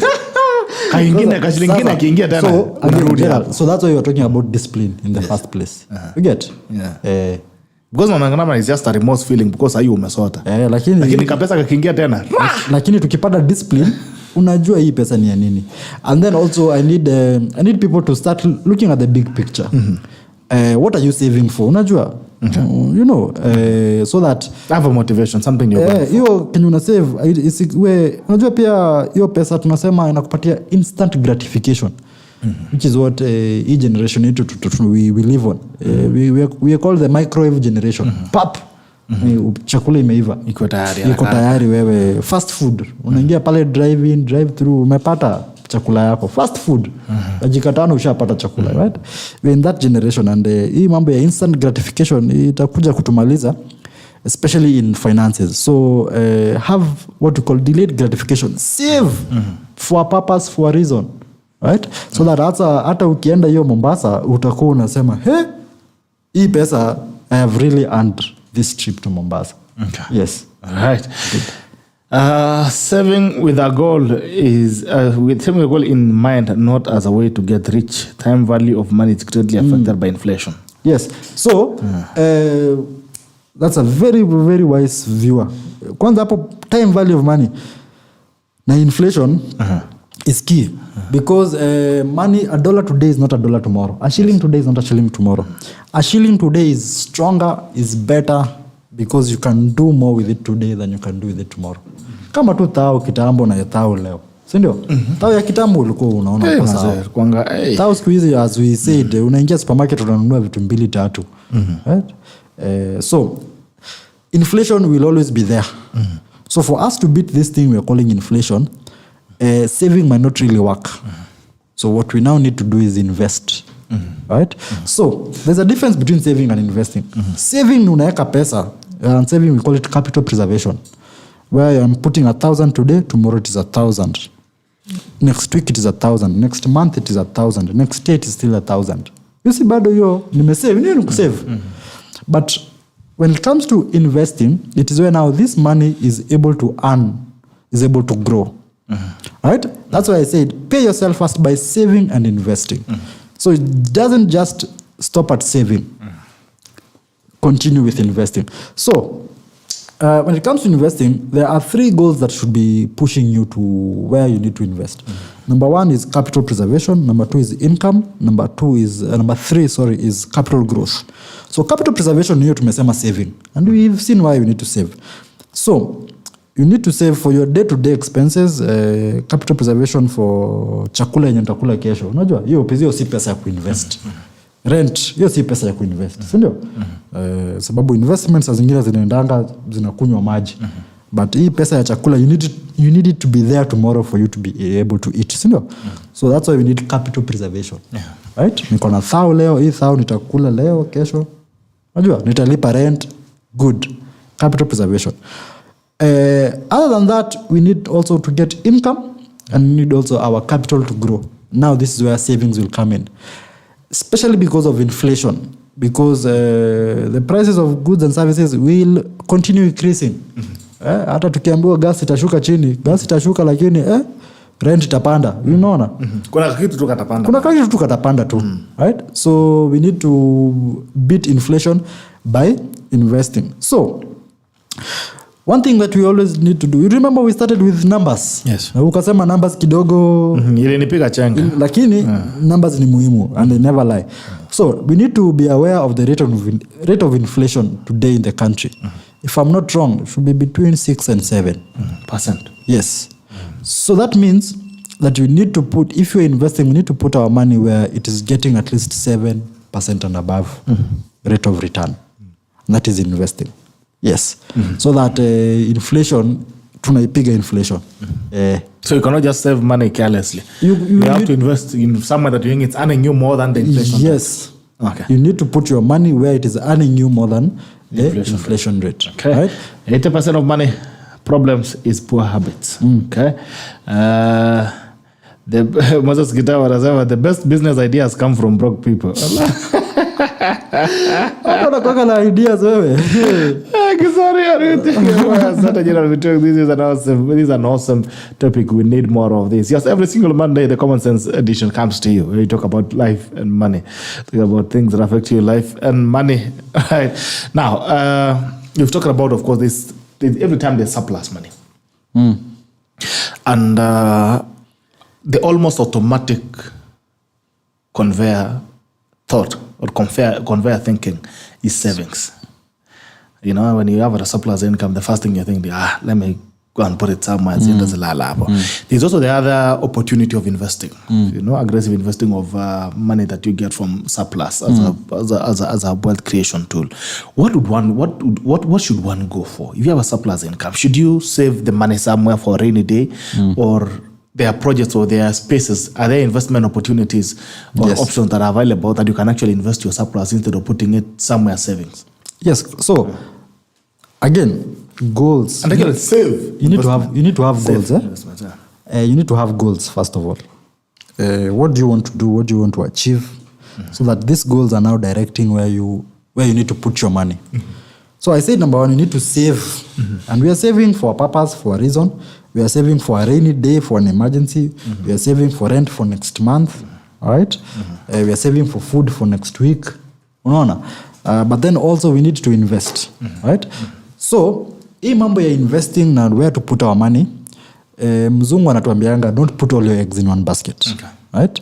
If you are financially savvy, we tell you diversify your portfolio. Right? So remember I talked about capital preservation, income, and capital growth. I would advise that we have our money in all these three options. Okay? So have your money kidogo kwa capital preservation. Have your money kidogo in an investment that gives you income, and have your money kidogo where it's going to grow. Yes. So have a good balance. That's what I'd advise. Split your money. Diversify your portfolio. Don't put all your eggs in one basket. So that kikiumana huku iko sawa. Kuna rescue plan. Yes. Okay. Right. Ruth is asking, make me understand about SACCO. Ni savings or an investment? Now, it depends on how you're looking at it. So, tukiangalia SACCO, why did you get into that SACCO, Ruth? Tukiangalia, even the simple definition ama SACCO ni savings. Unaona? Number one inaanza, SACCO stands for Savings and Credit Cooperative Society. Yes. Right? So, number one thing is saving. And number two thing is credit. So you get into a SACCO first of all to be able to save, and then through these savings you are able to access credit, or you are able to get a loan. All right? So hapo hiyo ndo number one reason why you should get into a sacco. Savings so that you're able to access credit. All right? Now, saccos can also be a good investment because zinasaidia watu kupata dividends. Watu wanapata some good dividends at the end of the year. Right? So, but remember, number one reason why you should be getting into a sacco is to, first of all, to save, to be able to access credit. Right? And the good thing about saccos is they don't really ask you for a lot of security or title deed or logbook. They might ask you for guarantors, right? Yes. And then you might be required to save at least borrow 3 times your savings or something like that. But usiingie kwa sacco tu kwa sababu unataka kuingia. Have a reason, have a goal. And even from the definition of sacco, it is a savings and credit cooperative society. Yes. Ama unaingia tu jumaona watu waliingia. Hapana. Sasa watu walisema ati tuingie sacco. Why? Guys get into saccos for them to be able to save and to get access to credit. Okay, Vincent Barkuto, good morning, Jimmy, live from Nandi East Center, University area. Good morning, bro. Good work. Thank you so much. Now, I think there was something else here.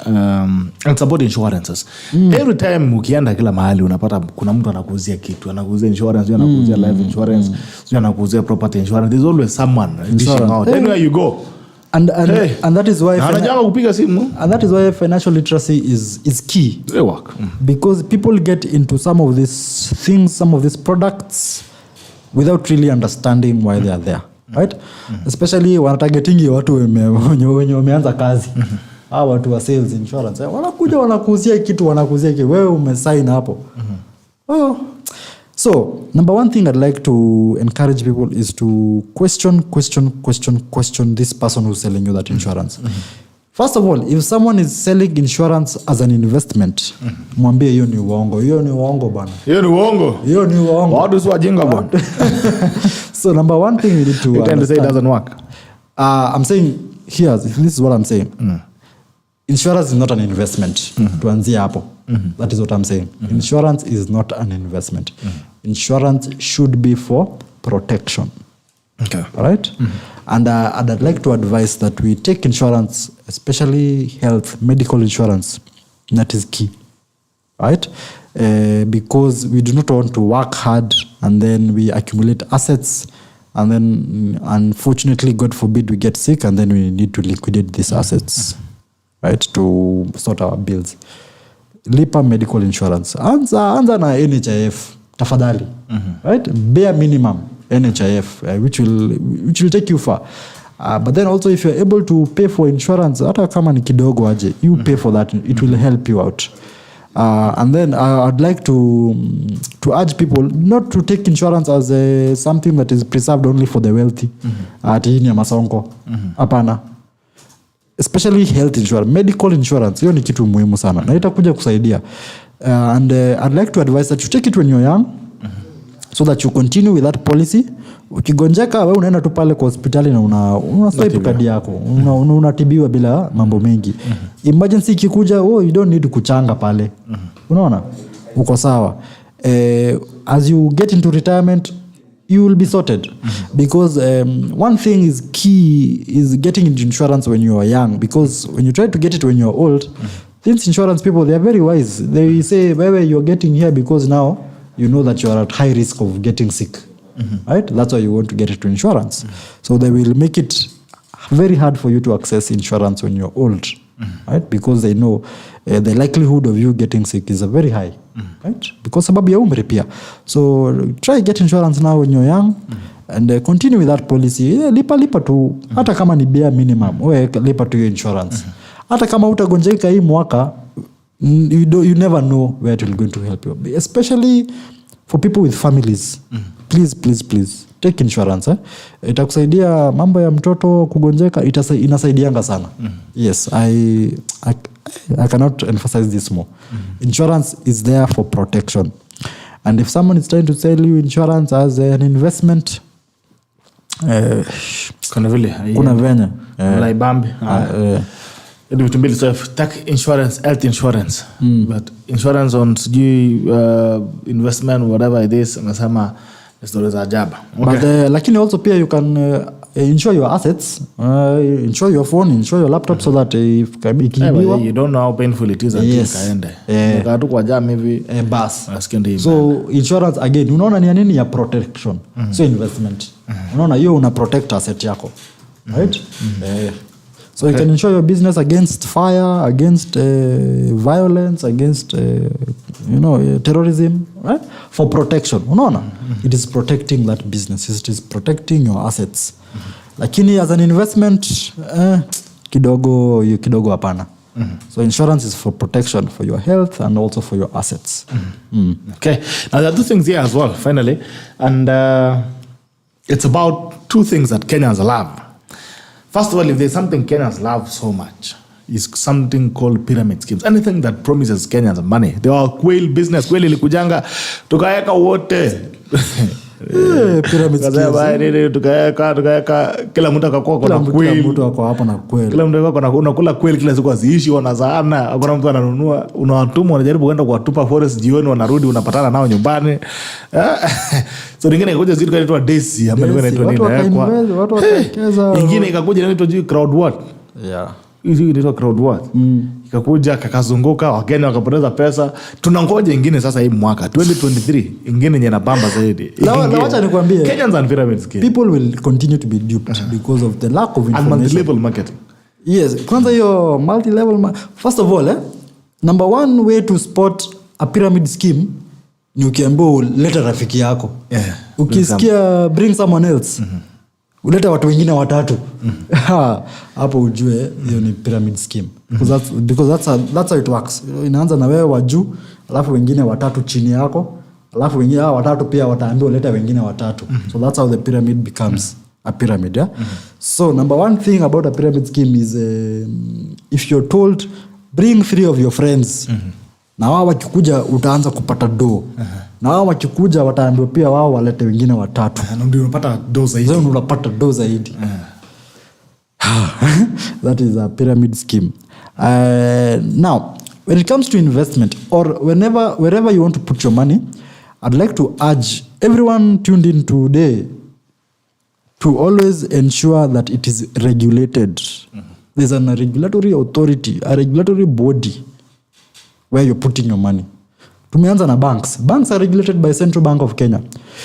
Rarely or barely will you put your 1,000 in a bank today na kesho haiko.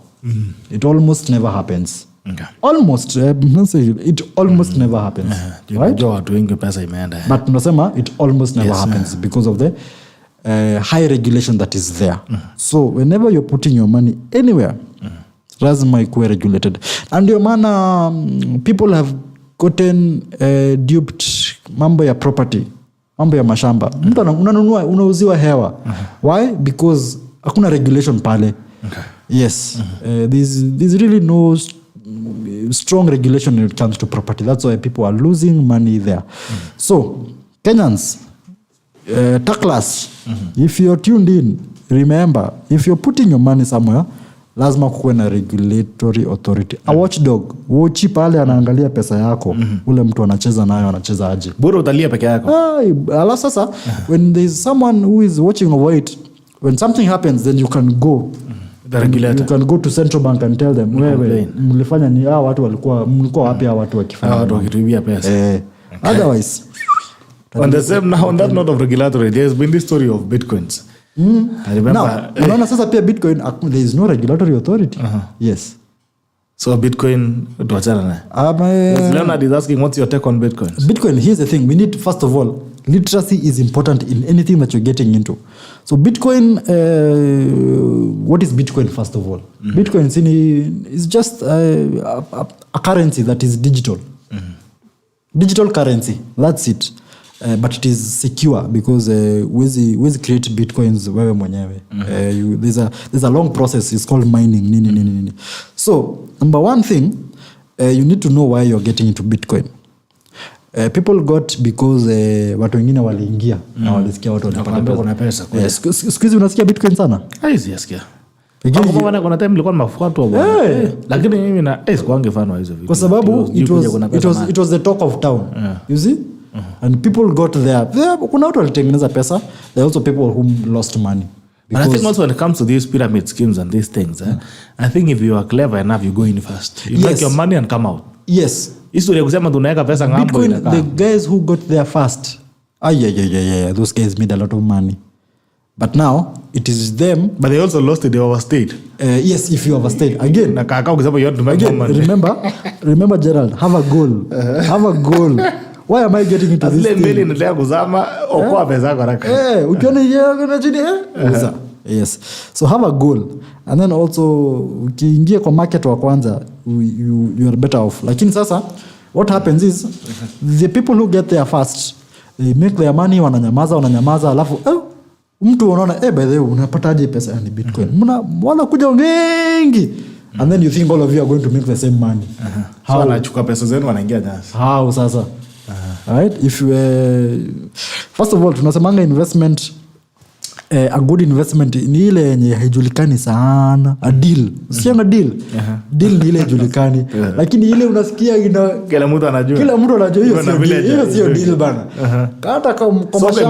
Hata kwa mashamba unasikianga kwa radio wana advertise, nunua plot hapa. Hiyo sio deal. Deal ni ile mtu by the way kuna kashamba kufichia chini ya maji. Bas. Ndio so that everyone doesn't know. Yes. Lakini when it is out there, yes, that is a problem. Yeah. Pauline is asking Binance. Kwani kuna Binance? Kuna tofauti ya Bitcoin na Binance. What's Binance? Binance is a wallet that ilikuwa inasaidia watu kufanya hiyo trading. Where you store your Bitcoin. Yes. So in Binance. Hiyo ni mobile wallet. Speaking of logbook loans, people are suffering from these unregulated loan lenders. By the way, the convenience of credit. Naambia leta ka logbook at 5 minutes uko na pesa yako. Even that's the last time you get to see that. Again, guys, let us save for emergencies. Unajua kwa sababu ati hiyo 24-hour loan, hiyo story ya kuwekelea inakuwa. Hiyo 24-hour loan, why are you getting into that 24-hour loan? Kwa sababu unataka pesa haraka, si ndio? Because of an emergency. So guys, please let's save for an emergency. Ndio tusifike hapa unauza gari yako unapenda sana unaiekelea logbook, unapewa unaekelea title deed na huo Shylock anakupatia exorbitant rates. Right? I'd like to advise that we don't do that. We don't get there by saving for an emergency. Usingoje kitu itokee. Save so that ikitokea uko sawa. Okay. Alright. So mambo ya credit ya mbio unasema unataka quick loan. Quick loan doesn't help. It ends you in a quick loan will come with high interest rates. Very that's high. That's how you lose your assets. Yeah. Mambo ya Shylock na mambo ya easy quick whatever. Again, unaona those people are not regulated, si ndio? Yes, they are not. Kikiumana kimekuumania. Wakifunga ofisi, utaendea wapi logbook yako? Money disappears. Alright, okay. I think we are heading towards our tail end, and I would just want to understand, maybe we look forward and look ahead. What is the future outlook in terms of business and wealth creation prospects? Kuna pale mbele, which are some of the prospects that we can look in terms of creating wealth? First of all, I'd like to say, even as we finish or we look at the tail end, as we approach the tail end, asante sana kwa hiyo opportunity. Na pia wale wametune in mpaka saa hizi, congratulations and big up to them. And one thing about me, Gerald, I am a very hopeful person. Mimi nakuanga mtu positive, so I always look forward to the best. Right? So, and I know if I continue doing what I am doing now, if I continue paying myself first, if I continue saving, if I continue investing in the right places, I'll be good. Right? And then also if I continue investing in myself, in knowledge, in education, in as much literacy, kama ni financial literacy, kama ni biashara, niende nisome mambo ya biashara, then I'll be good. Kama ni kusoma nisome kitabu ya, kama ni story nisisikize stories za Jaba, nisikize stories za these other people. Stories zinajenga. But then also not so many motivational, because motivational kidogo ni motivational saa zote. Lakini take that motivational talk, that person that you like to motivate you, msikize, but also do something. Mimi sitaki nikuwe motivational speaker, Gerald. Nataka nikuwe someone that has given you something that you can go and do tomorrow. right? That ukilipo end month ikifika utakumbuka Mike alisema pay myself first. Right?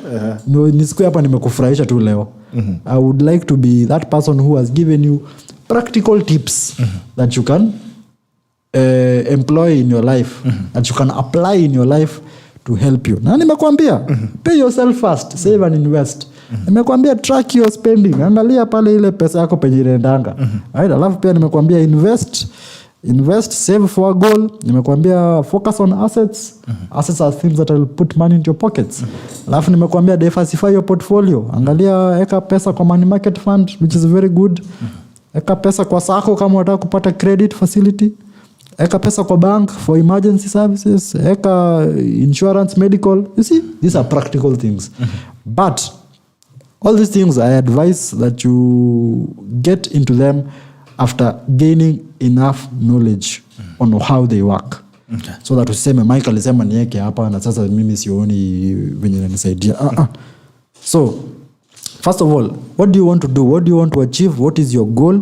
What is your purpose? Your goal and your purpose should be pushing you towards what you need to do, where you need to put your money. Ukishafanya hivyo vitu 2-3 Mike amekuambia leo asubuhi, utakuwa sawa mtu wangu. Okay. So hakuna motivation, hakuna maombi kwa mambo ya pesa. Ni hesabu. Iko maombi inakuja ndio pia Mungu akupatie discipline. Ndio pia Mungu akuonesha njia. Lakini Mungu anaweza kuonesha njia alafu wewe upate alafu utajua ufanye nini. Kuna mtu alisema mwaka hii ni bidii Mungu mbele na unaongeza ukora kidogo. Si kama ndio kweli. Kidogo ukora itaenda mbali. Wacha tuseme hivyo. Tuko na simu hapa kidogo lakini huyo naye ni kama amepotea kidogo. The phone call was coming in. But looks like this one has also disappeared. But anyway, it's 20 minutes past 9 a.m. It's been a pleasure having you. Lisa Joy says congratulations too. Thank you so much for the information. Pauline Cherop. Sherlock is a no for business even if you are dying. Okay. Kama unakufa wachana Sherlock. Thank you so much for coming in, sir. It's been a pleasure. Thank you for having me. I really look forward to having before you dismiss me, allow me to plug in what I do. Please. Biashara yangu. Mimi Michael from Centonomy. Centonomy, we teach people how to create wealth, and we have a program called Centonomy 101. Inasaidia watu kupanga mambo ya pesa. It is a 12-week program. Ukikuja pale utajua mambo ya budgeting, mambo ya time value of money, how to see plan for future expenses, retirement. Unataka kuretire wapi, Gerald? But this for retirement, unataka kuretire wapi? Wanaume, a lot of men retire. Where do you want to retire? So, and the retirement is one thing that is key in retirement is income. Unajua umekuwa ukifanya kazi, umeenjoy mshahara, ukiretire, mshahara ikuji. So you need to plan for retirement. Kuna mambo pia madeni, debt. How do you get out of debt? How do you get into good debt? Kwa sababu there is bad debt and good debt. Bad debt ni ile consumption, ile unachukua unaenda unakula. Good debt ni ile unaenda unainvest, you are able to pay it back. And then there is mambo investments. We have 3 investment classes. How do you invest in property? How do you invest in government securities? Mambo ya bonds, bills. How do you invest in shares? Alafu kuna mambo ya protection. How do you take insurance? Mambo ya estate planning. Unapanga aje vitu zako so that you're able to leave it to the next generation. Right? Yes. Usitoka hapo tuache vita. Uache watu wako wakipigana, hapana. So it's called Centonomy 101. Angalia centonomy.com, enda Facebook Centonomy, enda Instagram Centonomy IG. Tuko pale na tutakuonesha mambo ya saving, mambo ya investment. Pia kama wewe ni mwanabiashara tujakusahau, we have Centonomy Entrepreneur. That is a program that runs for 14 weeks. Come, we teach you everything to do with business. We taught by business, people who are in business. Tutakuonesha mambo ya identifying opportunities in business. Mambo ya fear and vision. Unajua kama mwanabiashara wengine unaogopa. Pia we help you put structures in that business. Help you understand how you make money in that business. Right?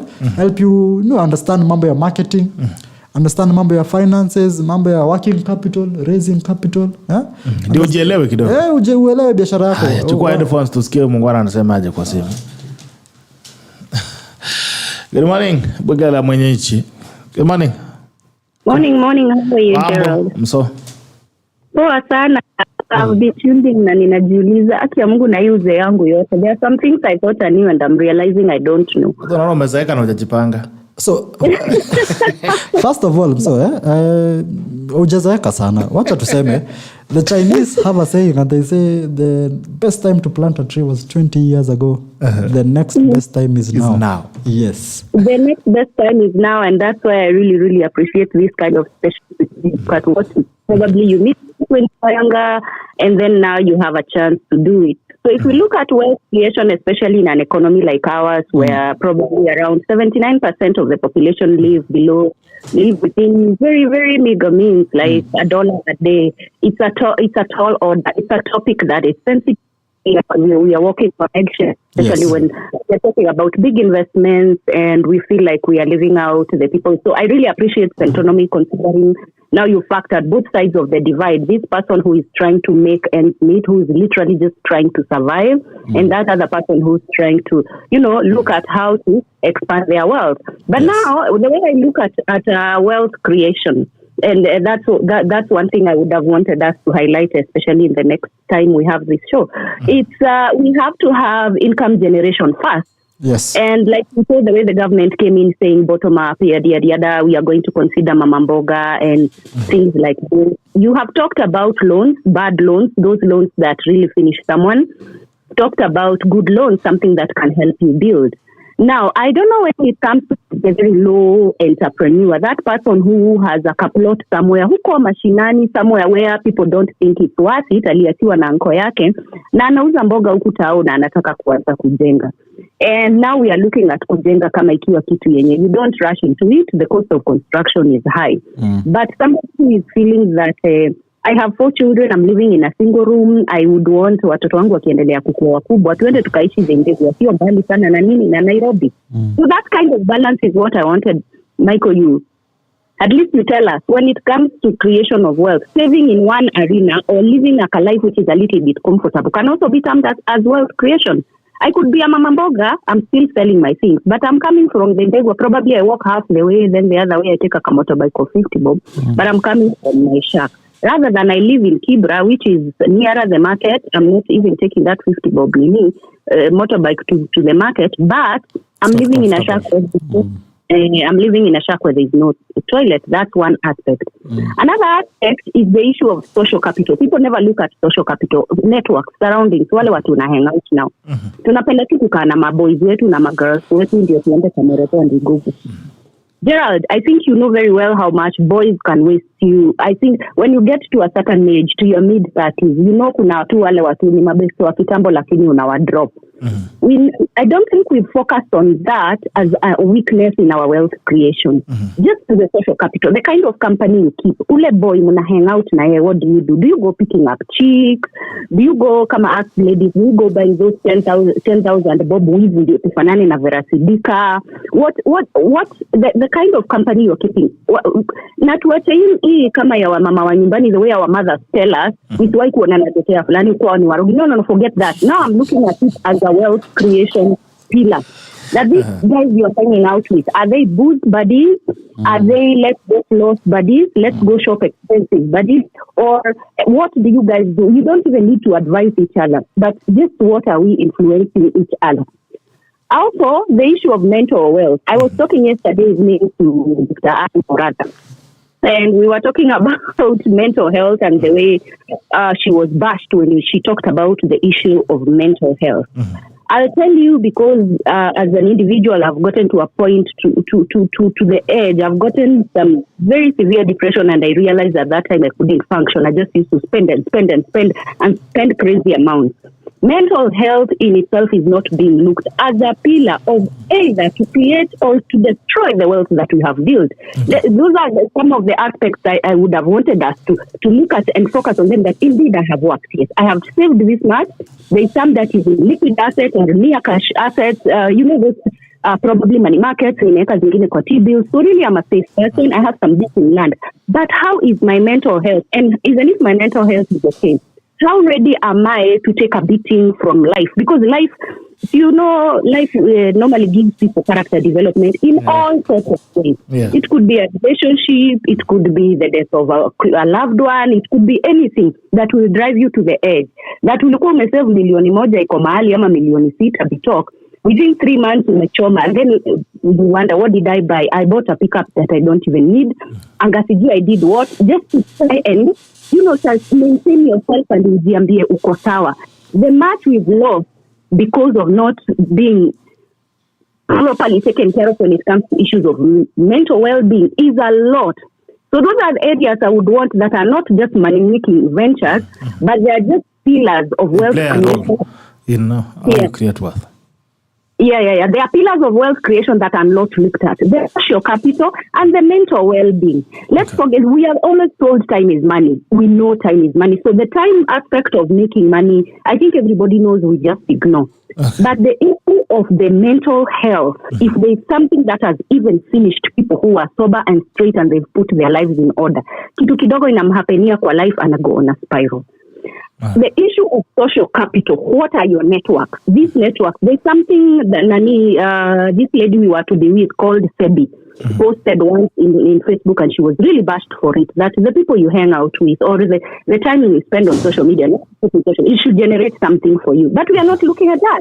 All we are looking at is job yangu inanitengenezea kidogo ngapi nitasimu ngapi. So those are areas also I would wish Mike to tell us whether they train on those. The fact that non-money making ventures can be an area that is harboring or that is preventing us from generating the wealth that we should or we are capable of generating. Okay, thank you so much, Mso. As well, that's quite an insightful contribution. All right, in 1 minute, Mike. Hey, Mso, thank you for that. Putting me on the spot, but again, spot on, right?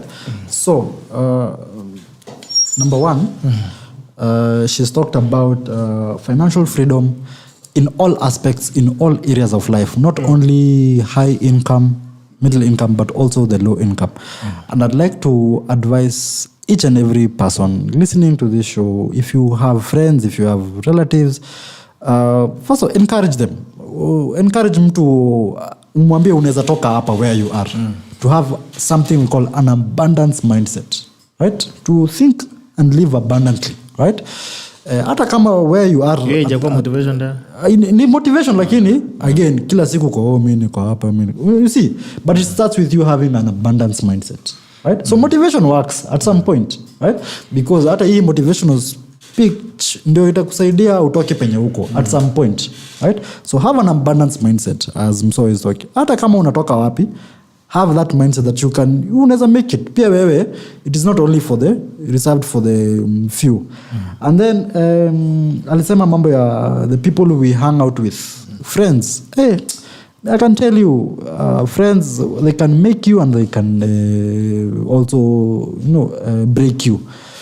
Wanasemanga, you are an average of the 5 people you hang out with. Kama if you hang out with 4 people and all of them are thieves, then you're the 5th thief.